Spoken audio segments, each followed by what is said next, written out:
principalmente quem for pedir antecipação de colação de grau, né? Porque precisa ter a nota do terceiro bimestre lançada lá, tá? E aí quem perder as atividades do módulo 3 só vai ter como recuperar essas notas aí só depois do recesso, tá lá no início de fevereiro.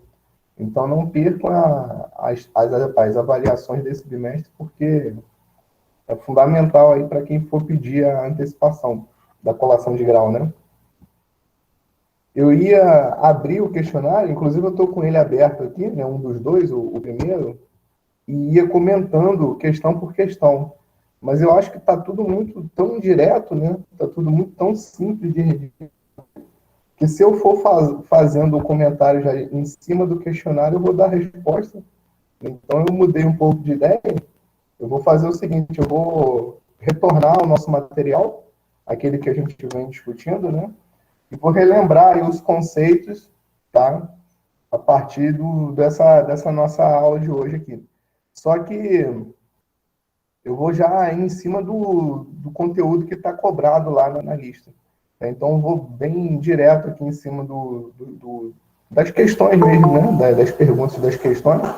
Então, guardem aí essas informações, porque para quem ainda não fez o questionário, vai ajudar. Tá? Deixa eu só aceitar quem está chegando aqui.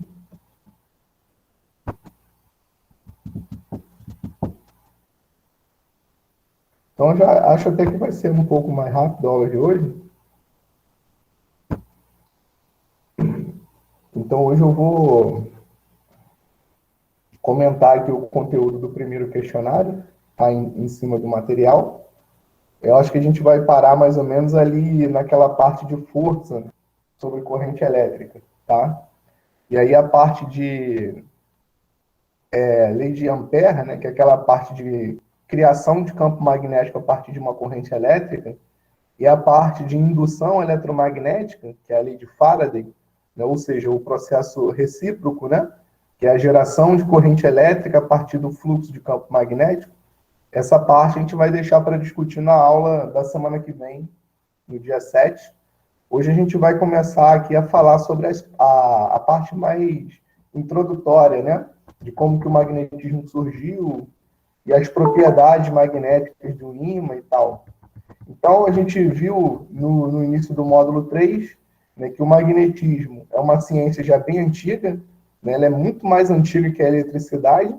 Ela foi descoberta na região da Ásia, lá chamada de Magnésia, né, por isso que o nome é magnetismo, onde os cientistas, né, os curiosos, que, se eu não me engano, eram os gregos que estavam lá nessa região, eles perceberam que existia um certo minério que era capaz de atrair ferro e outros minérios, né? Então, eles começaram a estudar as propriedades desse minério, inclusive encontraram uma aplicação interessante, né, que é a criação da bússola, que a gente vai discutir aqui. Deixa eu só aceitar.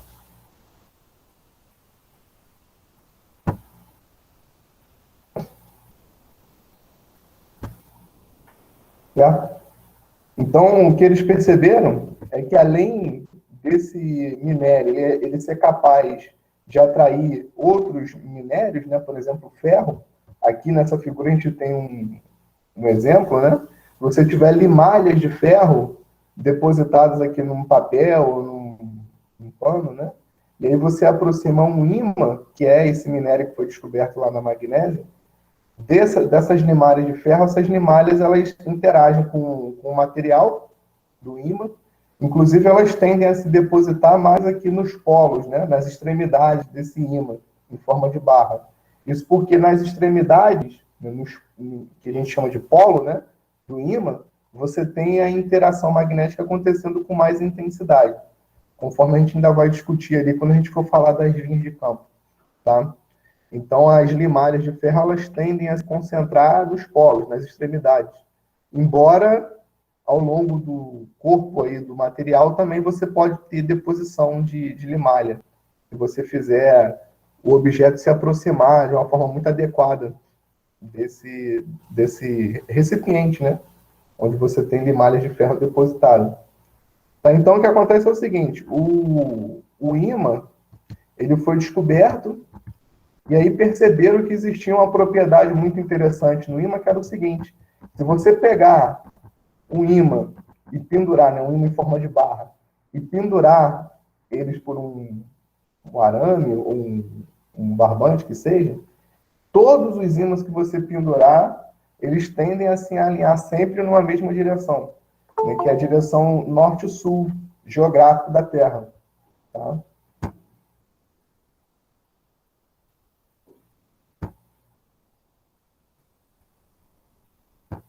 E aí, com isso, deram um nome de polo norte magnético para aquela parte do ímã que tende a se orientar no sentido norte geográfico, tá? E chamaram de polo sul magnético a parte do ímã que se orienta no sentido do polo sul geográfico, né? E aí, com o passar do tempo, eles perceberam que se você aproximar dois polos norte, que é o que a gente está vendo aqui nessa figura, você tem repulsão. E se você aproximar dois polos sul, também você tem repulsão. Agora, se você aproxima um polo norte de um polo sul, você observa a atração entre esses dois polos. Então, isso aqui tudo funciona de forma muito análoga ao que acontece no caso elétrico, né? A gente viu lá na eletricidade que você tem uma carga positiva, né? Cargas positivas, quando se aproximam, se repelem.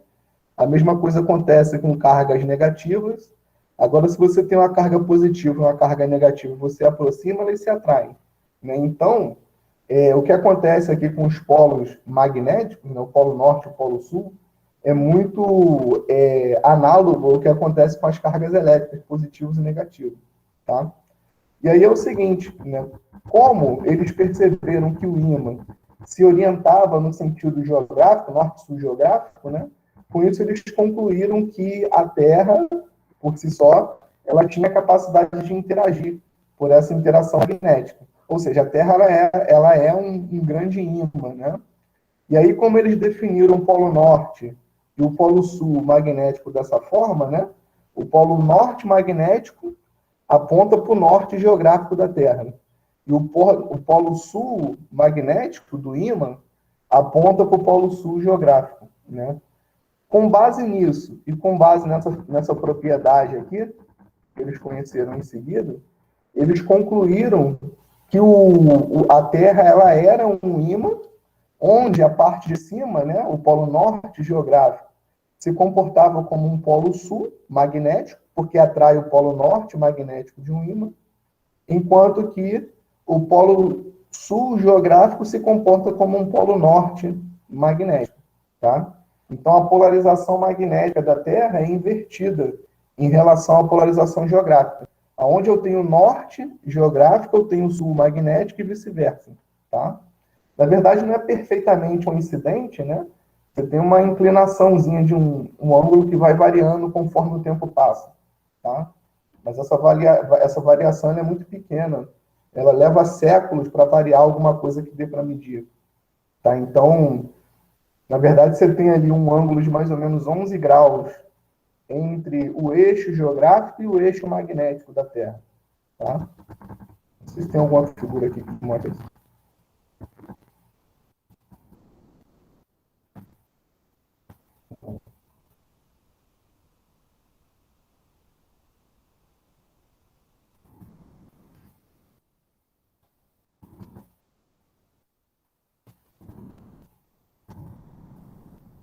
Essa figura aqui, na verdade, ela não está exatamente do jeito que tem que estar, né?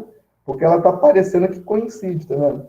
Aqui você tem o polo norte, o polo norte geográfico, né? E aqui embaixo o polo sul geográfico, ou seja, o polo sul magnético aqui em cima e o polo norte magnético aqui embaixo. Dá a entender por essa figura que os dois eixos são coincidentes, né? Mas, na verdade, eles são um pouquinho inclinados um em relação ao outro, tá? Essa figura não mostra essa inclinação.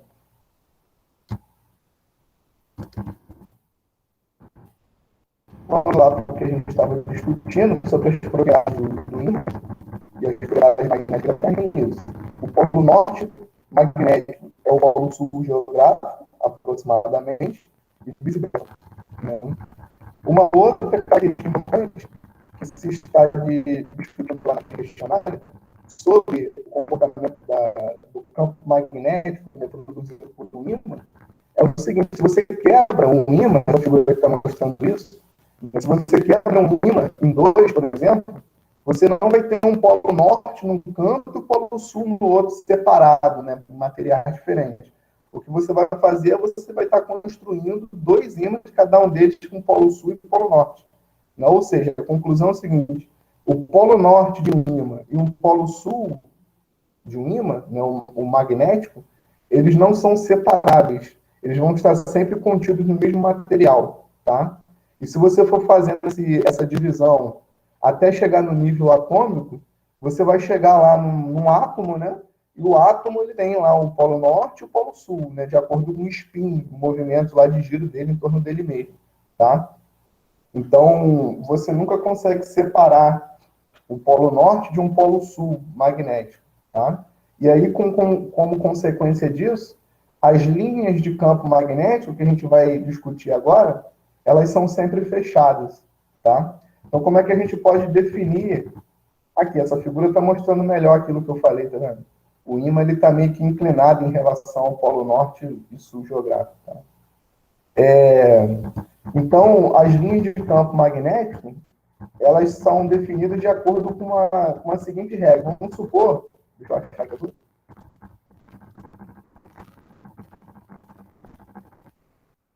estou perdido, que eu mexi muito na tela. Daqui a pouco. Então é o seguinte: como é que a gente faz para poder estabelecer aí as linhas de campo de um ímã, né? As linhas de campo magnético que um ímã produz? Se eu vier com um ímã, aliás, com um ímã não, com uma bússola, né, bem pequenininha aqui, nas proximidades de um ímã, eu vou ver que em cada local que eu coloco essa bússola, ela vai estar orientada numa certa direção. Tá? Então, se eu coloco a bússola nesse ponto P1, a gente vê que ela fica em pezinha, né? Em relação a essa base aqui, ó, ela fica bem em pé, tá vendo? Essa base ela é bem perpendicular à orientação do campo magnético, do ponto P1. Agora, se eu pego a bússola e coloco ela num ponto P2 ou num ponto P3, aí você observa que o campo magnético já dá uma certa inclinada, tá vendo? E aí, se você for colocando essa bússola em várias posições diferentes, no entorno desse ímã, você vai observar um comportamento mais ou menos parecido com isso aqui.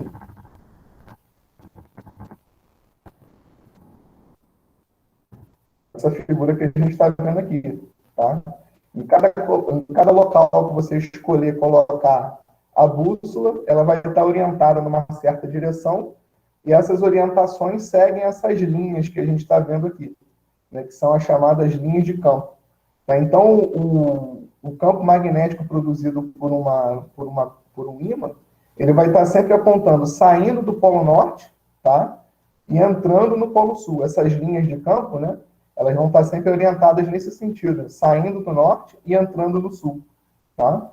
Então, por fora do ímã, você tem esse comportamento, mas por dentro, o que acontece é o contrário, né? Dentro do material que compõe o ímã, você tem o campo magnético apontando do sul para o norte, porque essas linhas aqui elas devem ser fechadas, tá? Então, se a linha sai aqui do polo norte e entra no polo sul, ela retorna para o polo norte, de modo que cada uma linha dessa é uma linha fechada, tá? Então, por fora do ímã, as linhas de campo vão apontar do norte para o sul. Por dentro do ímã, elas apontam do sul para o norte. Isso que a gente lembrar aqui.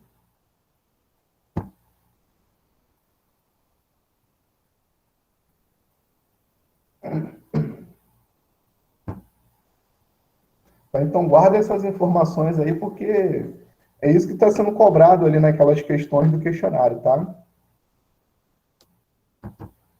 E aí, por que essas linhas de campo são fechadas? Justamente porque esses polos, norte e sul, né, que formam o que a gente chama de polo magnético, eles não são separáveis.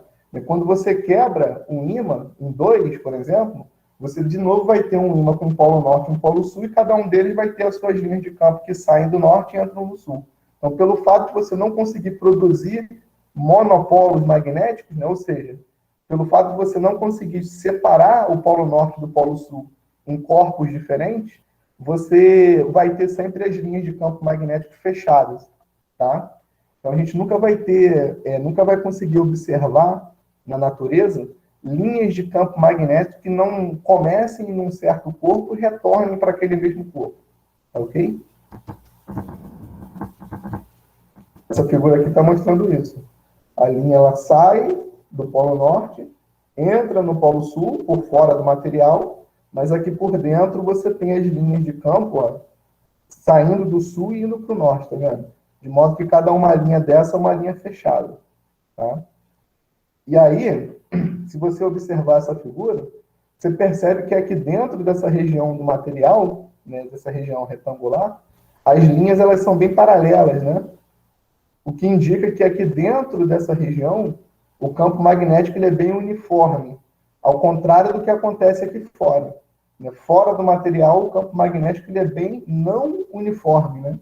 Se você muda um pouquinho de um ponto para o outro, a orientação do campo magnético muda muito, tá? Além da intensidade desse campo magnético.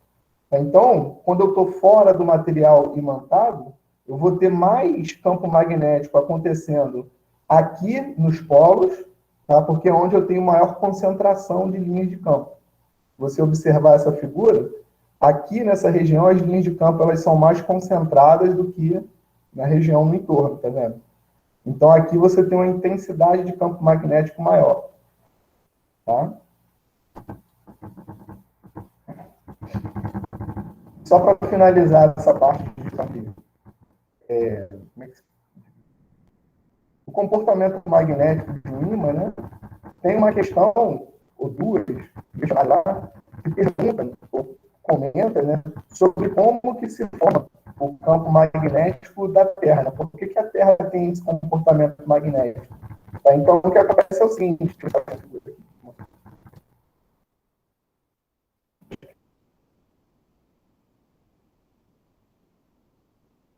aqui não vai ter nada.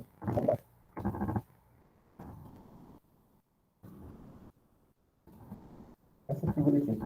O que acontece é o seguinte, lá no interior da Terra, né, mais ou menos uma profundidade de 3, 4, 5 mil quilômetros, você tem aquele material plasma, né, que é composto ali por corpos metálicos, inclusive, né, por substâncias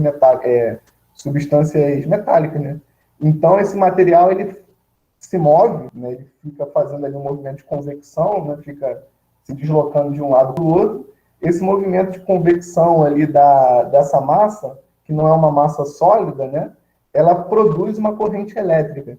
Tá? E essa corrente elétrica que vai gerar o campo magnético da Terra. A gente já estudou, já discutiu algumas aulas atrás, que a natureza microscópica do magnetismo está na carga elétrica. Né? Você tem que ter cargas elétricas em movimento para poder produzir o campo magnético. Tá? Então, a natureza magnética da Terra vem do fato de que você tem lá no interior, no núcleo, no plasma, né? Você tem corpos que podem produzir corrente elétrica se deslocando de forma muito intensa, porque não é um material sólido. Tá? Então, você tem um movimento relativo entre aquele corpo que está lá no interior do núcleo da Terra e a superfície, produzindo um movimento de cargas elétricas que leva ao surgimento aqui de campo magnético. Tá?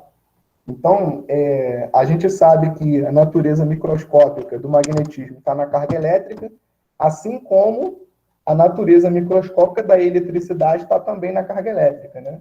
Isso só foi conhecido, né, só foi observado no início do século XIX, né, em 1820. Esse cara aqui, deixa eu ver. Esse cara aqui não.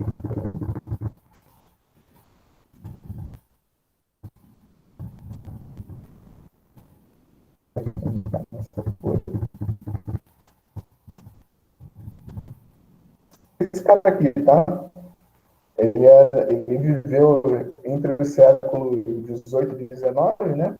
Então, em 1820, esse cara chamado Orensted, ele estava lá desconfiado de que poderia existir alguma relação entre o magnetismo e a eletricidade, tá? Naquela época, a eletricidade já tinha se desenvolvido bastante, apesar dela ter sido conhecida muito depois do magnetismo. Né? O magnetismo também já era uma ciência bem antiga, bem conhecida, né? Só que essas duas áreas da física, né, da ciência, eram muito diferentes, eram tidas como coisas que não tinham nenhuma relação uma com a outra. Então, a primeira pessoa que desconfiou que poderia ter uma relação entre essas duas áreas foi esse cara aqui. Então, para poder investigar se existia alguma relação mesmo entre essas duas ciências, ele fez a seguinte experiência, bem simples, diga-se de passagem, né? Ele pegou um fio que pode conduzir corrente elétrica e aí aproximou esse fio desligado, né? Ou seja, sem corrente elétrica atravessando ele, de uma bússola, da agulha de uma bússola. Enquanto essa bússola marcava aqui a orientação norte-sul geográfica da Terra, como é o normal, né? Então ele aproximou o fio sem corrente elétrica da bússola e percebeu que não acontecia nada. Não tinha nada de estranho acontecendo ali. Agora, quando ele liga esse fio na bateria e faz fluir corrente elétrica por ele, ele observa que o comportamento da bússola muda drasticamente, né? Aquela bússola que estava orientada aqui no sentido norte-sul geográfico da Terra, sofre uma deflexão ali, ela muda de ângulo. Estava aqui numa certa direção, quando você liga a corrente, ela fica na direção perpendicular, tá vendo? Então, isso mostra que a corrente elétrica produzida no fio faz alguma influência aqui no comportamento da bússola. Ou seja, a corrente elétrica produzida aqui no fio, ela tem uma interação magnética, ela produz uma interação magnética com a bússola, tá? Então, é na lei de Ampère, que a gente vai discutir ainda na próxima aula, que se determina aí a forma exata, né, do campo magnético produzido por uma corrente elétrica, tá bom? O que a gente vai fazer ainda na aula de hoje é, uma vez que se sabe que existe relação entre carga elétrica e campo magnético, a gente pode discutir, e está aqui no nosso segundo material, como que uma carga elétrica em movimento dentro de um campo magnético se comporta, né? Então, deixa eu abrir essa figura aqui.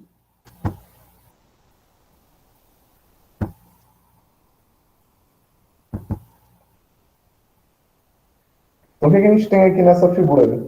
A gente tem um ímã.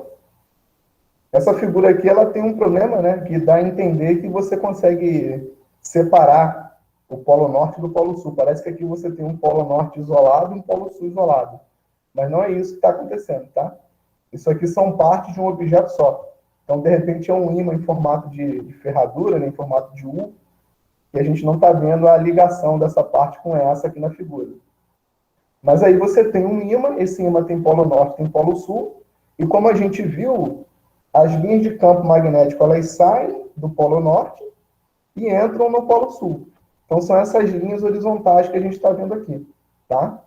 Se você coloca uma carga elétrica dentro dessa região, essa carga elétrica ela pode estar sob a ação de uma força magnética, porque a própria carga elétrica, se ela estiver se movendo, ela vai estar produzindo um campo magnético, né, dela mesma. Então, você tem dois campos magnéticos aqui, você tem o campo do ímã, e aí você tem o campo magnético da carga. Esses dois campos, eles interagem, né? E aí o resultado disso é a força magnética que a gente vê atuando aqui na carga elétrica, tá? Então, o que eu preciso para eu ter uma força magnética sobre a carga elétrica? Primeiro eu preciso ter carga elétrica, né? Então, aqui nessa figura, essa bolinha positiva indica que eu tenho uma carga elétrica, tá? Lógico que o magnetismo ele só existe se eu tenho carga elétrica. Qualquer interação magnética só vai acontecer se eu tiver carga elétrica. Além disso, essa carga elétrica ela não pode estar parada, tá? Se eu pegar ela e colocar ela parada dentro do campo magnético, eu não vou ter nenhuma interação magnética acontecendo aí, tá? Ela tem que estar em movimento. Então, se eu jogo essa carga elétrica perpendicularmente a essas linhas de campo magnético, então eu vou observar uma força magnética acontecendo aqui. Agora, se eu jogo essa carga elétrica na mesma direção, ao longo da mesma linha reta do campo magnético, seja para frente ou para trás, aí não, ele também não tem força magnética acontecendo, tá?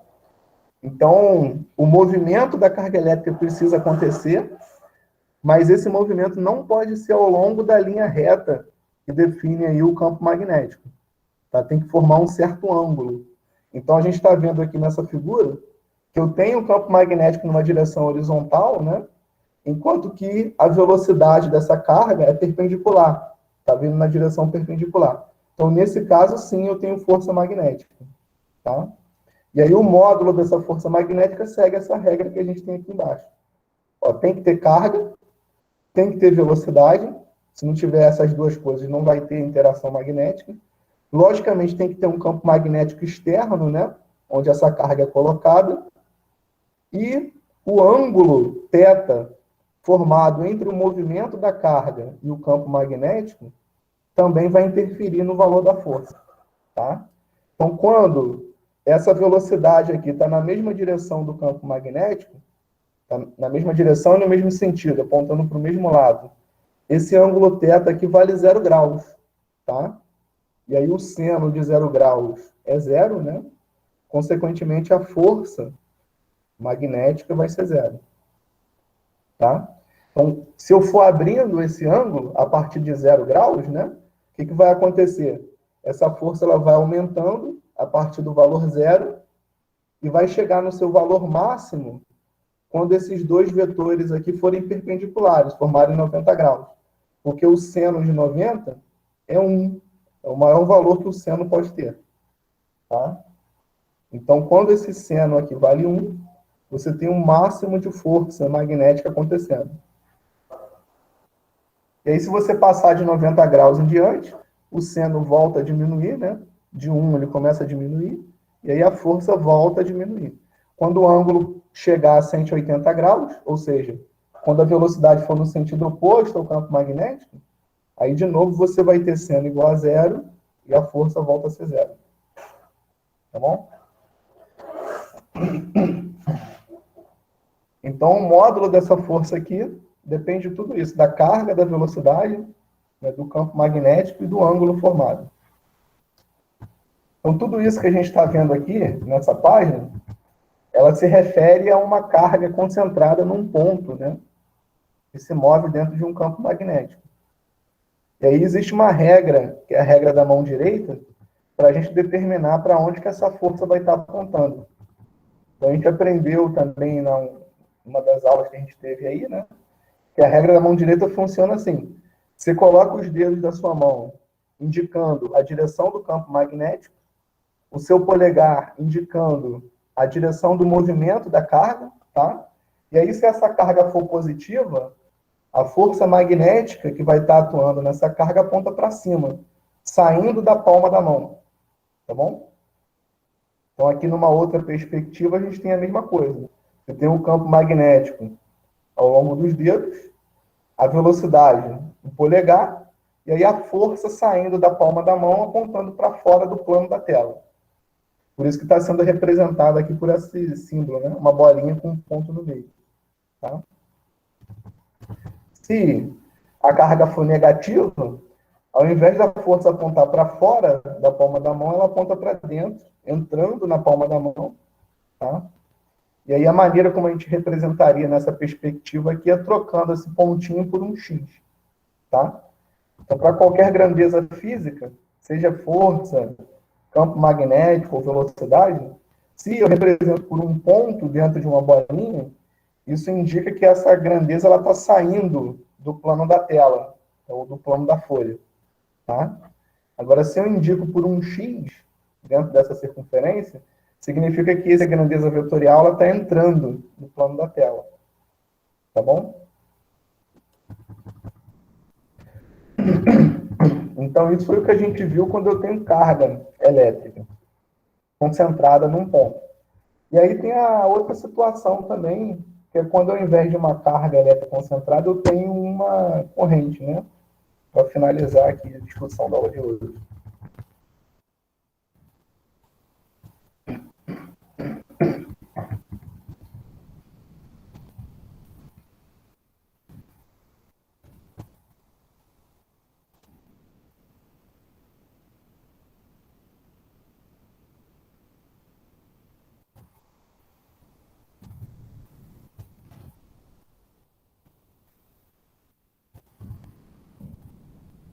Então, essa figura aqui, ela explica bem o que acontece. Deixa eu abrir melhor.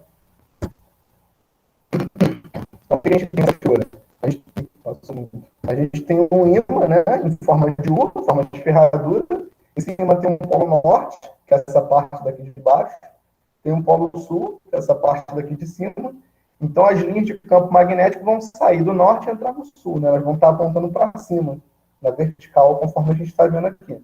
E aí, se eu colocar um fio conduzindo corrente, e aí esse fio conduzindo corrente nessa figura está, né, indo de C para D, a corrente ela vai do ponto C para o ponto D, o que acontece é que você vai ter uma força magnética atuando aqui porque você tem movimento de cargas elétricas, né?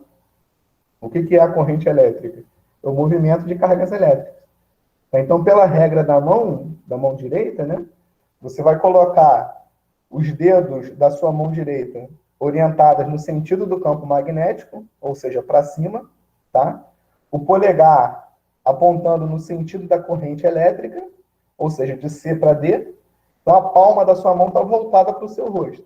Isso indica que a força magnética que vai estar atuando nessa corrente aponta para fora da palma da sua mão. Então, empurra esse fio no sentido que a gente está vendo aqui nessa figura, para fora, tá? Se a corrente estivesse no sentido oposto, aí essa corrente seria empurrada para dentro dessa região aqui do ímã, tá ok? Seguindo sempre a regra da mão direita. E aí, nesse caso, o módulo dessa força é dada por essa expressão que a gente já discutiu também algumas aulas atrás, né? É B, I e L, né? Esse L é o comprimento do fio que está dentro daquela região. O I é a corrente e o B é o campo magnético, tá? Ao contrário do caso em que você tem uma carga concentrada, que foi aquela que a gente viu alguns segundos atrás aí, aqui a carga elétrica ela não está concentrada, ela está distribuída ao longo do fio, né? Por isso que a gente vai usar o comprimento desse fio aqui para calcular a força, tá? Além disso, a gente não tem um Q, né? A gente vai ter um I, porque agora você não tem uma carga elétrica só se deslocando pelo espaço. Você tem uma corrente. Então, são várias cargas fluindo ao longo desse fio, né? Por isso que no lugar de Q, aparece o I, aparece a corrente, tá? Então, aquela expressão que a gente viu lá, né, Q, V, B, dá lugar a essa expressão aqui, ó. E I, L, né, campo magnético, corrente, comprimento do fio. E, como sempre, o ângulo θ formado entre a direção de movimento das cargas e o campo magnético vai influenciar no valor da força, tá? Então, aqui a gente tem um campo magnético que aponta para cima, enquanto que a corrente ela é horizontal. Então, esses dois, aqui, os dois vetores, no caso, né? Na verdade, o I não é um vetor, né? Mas é quase como se fosse um vetor, né? Porque ele tem uma direção. Então, a direção do movimento aqui das cargas, que é a direção do I, e o campo magnético para cima estão formando um ângulo de 90 graus, né? Então, nesse caso aí, o valor do seno de θ aqui é 1, porque o ângulo vale 90 graus. Tá bom? Então, isso foi o que a gente viu aí nas primeiras 2 ou 3 aulas do módulo 2, do módulo 3, sobre magnetismo. A gente começou a discutir ali desde a origem, né, aquela discussão mais histórica, e aí a gente chegou aqui na aula de hoje na parte de força. Força sobre carga elétrica e força sobre corrente elétrica. Tá? As leis de indução a gente vai deixar para a próxima, para discutir de novo na próxima aula. Tá? Então tem a lei de Ampère, que diz como que um fio conduzindo corrente produz campo magnético no entorno dele, e tem a lei de Faraday, que é o recíproco, né, que diz como que a gente produz corrente elétrica a partir do fluxo de campo magnético. Então, esses dois assuntos estão mais voltados para o questionário 2, tá? Isso que a gente viu aqui na aula de hoje está mais voltado para o questionário 1. Então, com base nisso tudo que eu comentei com vocês aqui, na aula de hoje, dá para fazer bem o questionário 1. Ele está bem simples. As respostas são bem diretas, não tem nada que ficar desenvolvendo muito, tá? São bem conceituais. Então, não deixem de fazer lá os questionários. Se tiverem alguma dúvida, podem entrar em contato comigo, tá? E aí, na aula que vem, a gente vai discutir o assunto do questionário 2, tá bom? Alguma dúvida aí? Eu vou colocar o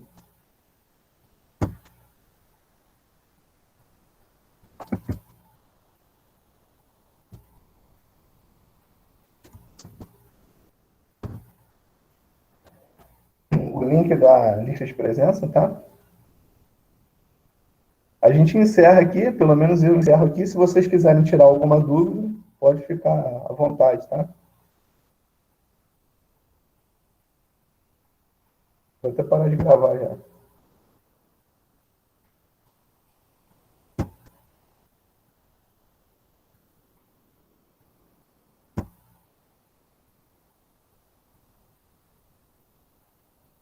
Boa semana para vocês também.